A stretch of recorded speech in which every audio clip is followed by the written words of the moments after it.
प्राचीन समय की बात है। एक गांव में दो भाई रहते थे। बड़ा भाई देवधर बहुत अमीर था, लेकिन छोटा भाई किशन बहुत ही गरीब। जब दीपावली में पूरा गांव खुशी से त्योहार मना रहा था, तो छोटा भाई दुखी होकर अपने छोटे से घर में निराश होकर बैठा था, क्योंकि उसके पास अपने परिवार को खिलाने के लिए कुछ भी नहीं था। हे भगवान, ये मेरे साथ कैसा अन्याय है। सभी लोग खुशी से दीपावली मना रहे हैं और मेरे पास तो खाने के पैसे भी नहीं हैं। तो मैं दीपावली कैसे मनाऊं? तभी उसका बेटा उसके पास आता है।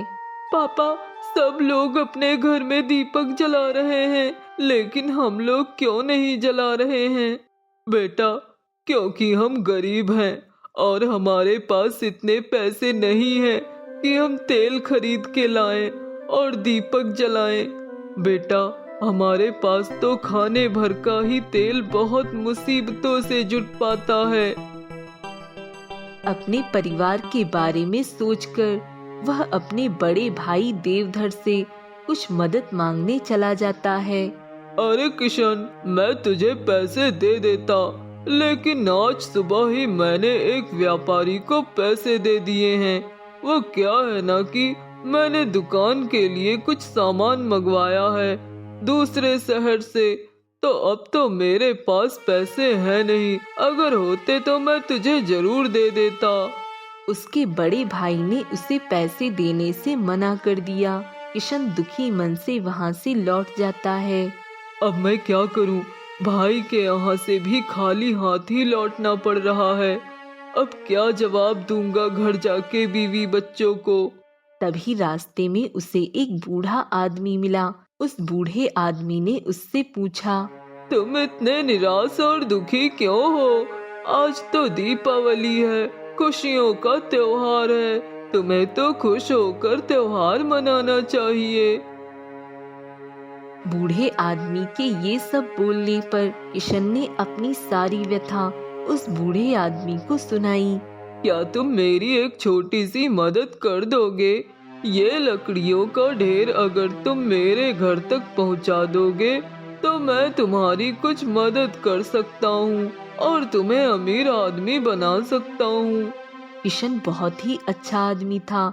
उस बूढ़े आदमी की मदद करने के लिए तुरंत तैयार हो गया। किशन ने उन लकड़ियों के ढेर को उस बूढ़े आदमी के घर तक पहुंचा दिया। इस पर उस बूढ़े आदमी ने किशन का धन्यवाद किया और उसे बादाम दूध देकर कहा, ये बादाम दूध है, इसे लेकर जंगल में जाओ। जब तुम जंगल के बीच पहुंच जाओगे, तो वहां तुम्हें एक झोपड़ी दिखाई देगी, जिसके बगल में एक बड़ा सा चट्टान है। जैसे ही तुम उस चट्टान के पास जाओगे, तुम्हें उसके पास एक गुफा नजर आएगी। उसके बाद तुम्हें उस गुफा में जाना होगा। वहां अंदर जाने के बाद गुफा में तुम्हें एक भयानक राक्षस दिखाई देगा। तुम उसे देखकर डरना नहीं, उसे ये बादाम दूध दे देना। ये बादाम दूध उस राक्षस को बहुत ही ज्यादा पसंद है और इस बादाम दूध के लिए वो कोई भी कीमत चुकाने के लिए तैयार रहता है। पर ये बात तुम्हें याद रहे, उस राक्षस से तुम सीधे धन मत मांगना। तुम कहना कि मुझे पत्थर की चक्की ही दे दो। अगले दिन किशन जंगल की ओर निकल जाता है। अब किशन ने गुफा के अंदर जाने के बाद ठीक वैसे ही किया जैसे उस बूढ़े आदमी ने उससे कहा था। जब किशन उस चक्की को लेकर जाने लगा, तभी राक्षस ने किशन से कहा, यह कोई मामूली चक्की नहीं है और इसे चलाने के बाद तुम जो भी मांगोगे वो तुम्हें मिल जाएगा। और इच्छा पूरी हो जाने के बाद तुम इस पर लाल कपड़ा डाल देना। इसके बाद इसमें से सामान निकलना बंद हो जाएगा। किशन घर पहुंचता है और सोचता है, क्या उस राक्षस ने जो कहा वो सच है? चलो उस चक्की से कुछ मांग कर देखता हूँ। किशन सबसे पहले चावल मांगता है, उसके बाद दाल। जैसे जैसे वह मांगता गया, उसके सामने उन सब चीजों का ढेर लग गया। अरे ये तो सच में जादुई चक्की है और इससे कुछ भी मांगने पर मिल भी जाता है। इस तरह उसे उस राक्षस की बातों पर पूरा यकीन हो गया। उसके बाद उसने उस चक्की को लाल कपड़े से ढक दिया, जैसा कि उस राक्षस ने कहा था कि लाल कपड़े से ढकने पर सामान निकलना बंद हो जाएगा। किशन के परिवार ने उसके बाद भर पेट खाना खाया और सब खुशी खुशी सो गए। दूसरे दिन चक्की से निकले हुए बचे सामान को लेकर बाजार गया और उसे बेच आया। इसी तरह दिन बीतने लगे। उसे जितनी आवश्यकता होती उतनी चक्की से मांग लेता और बचा हुआ सामान बाजार में बेच आता। वह कभी चावल, कभी घी, कभी नमक, कभी मसाले अपने जरूरत के हिसाब से मांगता और बचा हुआ सामान बाजार में बेचने जाता। इस तरह धीरे धीरे उसके जीवन में सुधार आ जाता है। इस तरह दिन बीतते गए और जब उसके बड़े भाई को यह बात पता चली तो यह देखकर उसे बहुत जलन हुई। ये किशन कुछ दिन पहले तो मुझसे पैसे मांगने आया था, अचानक इतना अमीर कैसे हो गया? कुछ तो दाल में काला है। कहीं ऐसा तो नहीं कि उसे कोई छिपा हुआ धन मिल गया हो। मुझे इस बात का पता लगाना ही पड़ेगा।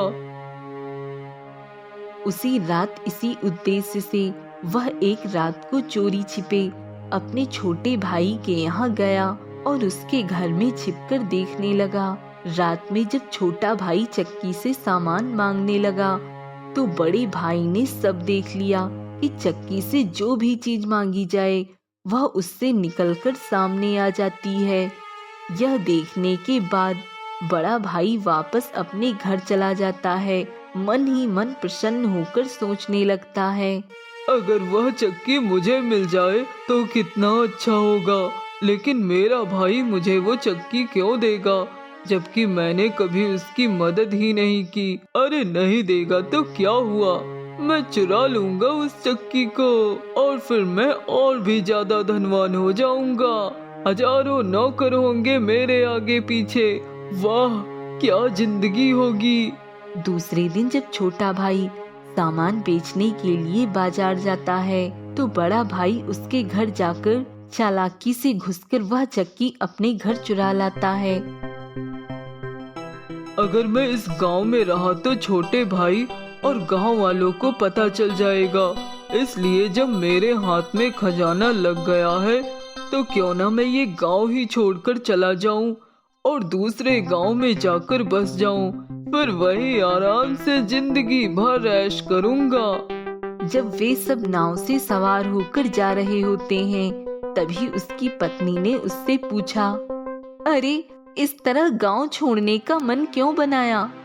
तब देवधर ने अपनी पत्नी को सारी बातें बताई कि कैसे उसका छोटा भाई इतना अमीर हो गया और फिर उसने नाव में ही अपनी पत्नी को दिखाने के लिए चक्की को सामने रखकर नमक मांगा। जैसे ही उसने चक्की से नमक की मांग की, नमक निकलना शुरू हो गया और नमक लगातार निकलता ही रहा। अब देवधर चक्की से नमक को रोकने के लिए बहुत कहता है पर चक्की से नमक नहीं रुकता। अरे अरे ये क्या, ये नमक तो बंद ही नहीं हो रहा है। अब मैं इसे कैसे रोकूं? हे भगवान बचा लो मुझे। इस तरह देवधर की नाव नदी में डूब जाती है और उसके साथ उसका परिवार भी डूब जाता है।